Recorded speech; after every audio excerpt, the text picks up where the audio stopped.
అరే నీకు ఏమైనా ఇళ్ళకెళ్ళి అవుతే ఇళ్ళకి వచ్చి వచ్చే వరకు లేట్ అవుతుంది. ఇళ్ళకెళ్ళి వస్తే డైరెక్ట్ కబానికి ఎక్కువ నీకు ఏమైనా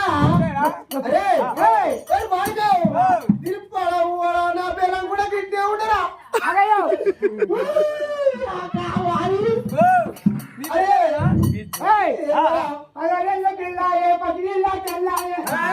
ఎగరాల మంచిగా కడుపు పెట్టుకున్నావు మరి డుక్క పెట్టిరా ముందట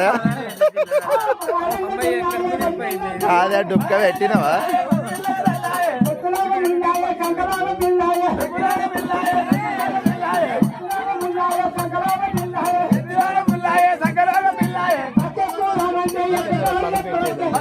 పెట్టేడు డుక్క